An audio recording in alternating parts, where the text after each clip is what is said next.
L'alimentation, qu'elle soit modulaire, non modulaire ou semi-modulaire, s'installe toujours de la même façon.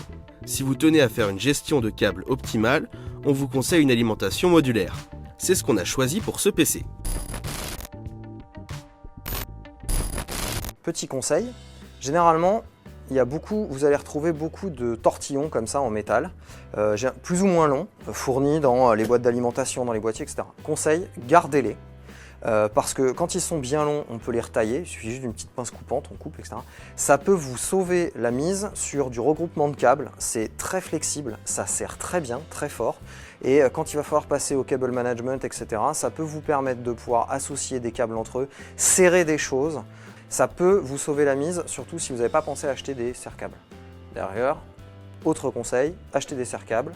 Par 100, par centaines même, ça peut toujours vous servir, même dans la vie quotidienne, surtout quand on monte un PC.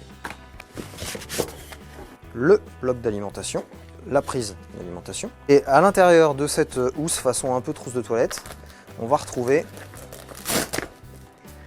tous les câbles modulaires dont on pourra avoir besoin. Quand vous positionnez votre bloc d'alimentation, la chose à savoir, c'est que, en fonction de la structure de votre boîtier, si d'aventure vous avez des ouvertures d'air qui sont situées sur le bas du boîtier, c'est bien de positionner le bloc, si vous le pouvez, de cette façon, histoire que, en fait, le ventilateur qui est là aspire de l'air frais du dessous du boîtier et non pas de l'air plus ou moins tiède situé à l'intérieur du boîtier pour qu'il recrache. Après, c'est un peu comme on peut malheureusement et il n'y a pas tellement de règles là-dessus. Là, vous allez être un peu tributaire de l'ergonomie de votre carte mère et aussi de l'ergonomie de votre boîtier. Première connexion que je vais faire tout de suite parce que ça, pour le coup, on en aura obligatoirement besoin. C'est ce qu'on appelle le câble ATX. On va le connecter. C'est la source principale d'alimentation, mine de rien, de tout votre PC en fait. En tout cas, de toute la carte mère. C'est la grosse prise que vous verrez sur la carte mère qui ressort, généralement disposée sur la partie droite de celle-ci. Vous ne pouvez pas la louper. Ici, elle se connecte en deux parties sur l'alimentation, une seule partie, enfin en deux parties plus exactement sur la carte mère. Et c'est vraiment la première à faire. Pour la repérer, si vous n'arrivez pas à repérer parmi tous les connecteurs sur votre bloc d'alimentation, parce que comme on peut le voir, il y en a quand même pas mal.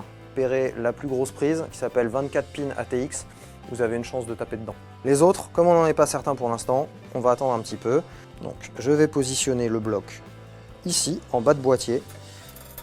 Suivant le type de boîtier que vous allez acheter, l'alimentation peut se trouver au-dessus, peut se trouver en dessous.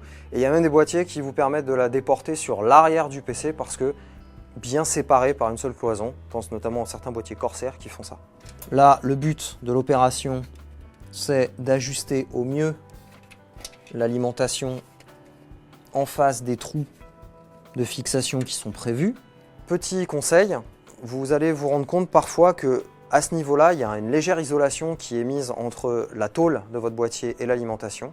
Quand vous allez visser, ça ne sert à rien de visser à fond. Vous allez déformer le cadre métallique de votre PC.